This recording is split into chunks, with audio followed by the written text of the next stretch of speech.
Welcome back to Breslov campus. Insights in the parsha of the week, Parshat Naso. Hoping everyone had a beautiful Shavuot. It's a known thing that the midrash on Naso is the longest midrash of the parsha of the year.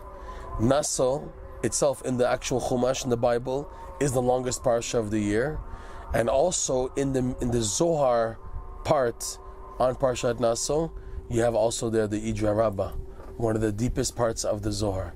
And this comes to show that after receiving the Torah on Shavuot, we have a major beginning now. That's why the Parshat Naso is so big, because it's to indicate this big zap that we get, this increased, heightened energy of Torah that we get through Shavuot.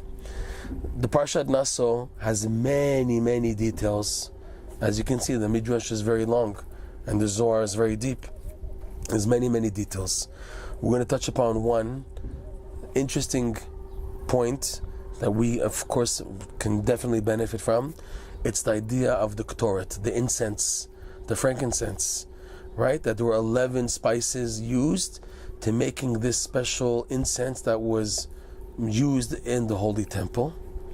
And the Zohar says, the Midrash says, the Gemara says, that ketoret mesameach, ketoret, the incense, brings joy. What's going on here brings joy.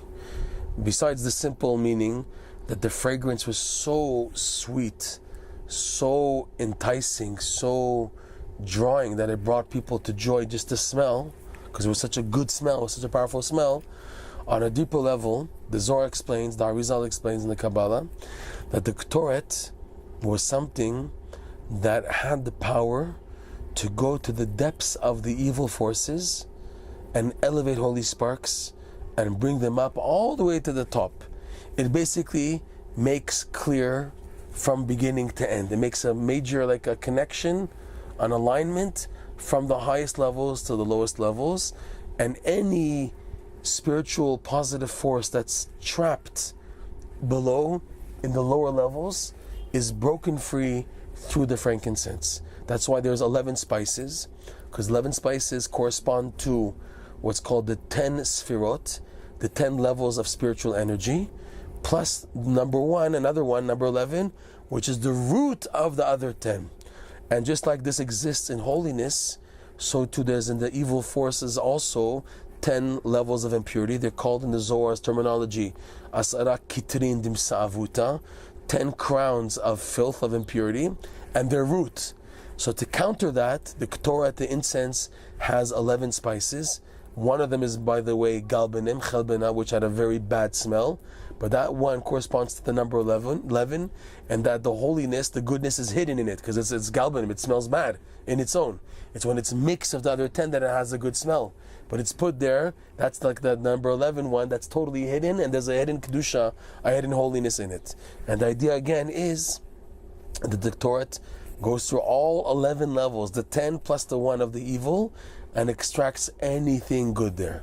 For this reason, Rebbe Nachman teaches that reciting the ketoret is something of tremendous benefit.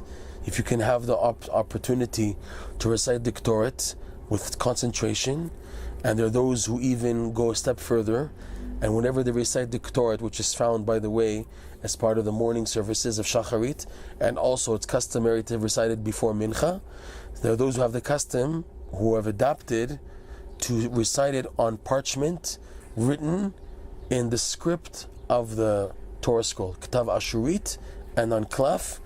And the benefits of, as much as you can maximize your reciting of the ketoret, Rebbe Nachman teaches it helps you, number one, to bring you to be happy, because a main factor of depression and sadness is that something of the person is trapped.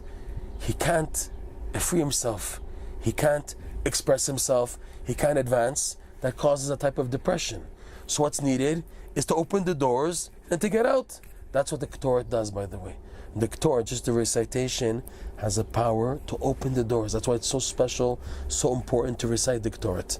And the number two, it brings to tremendous joy. It brings a person to simcha reciting it. And number two, like we said, it breaks through all the doors, releases holiness trapped. And this is the reason why a person should really consider investing energy and time in reciting the ketoret, and also how he recites it, to maximize trying the concentration on the words of the ketoret, and also to all these additional hidurim, what's called in Hebrew, this beautifying the mitzvah, like his reciting on a klaf, like we said. Some people also, they when they count the 11 fragrances, they make the indication with their fingers, right?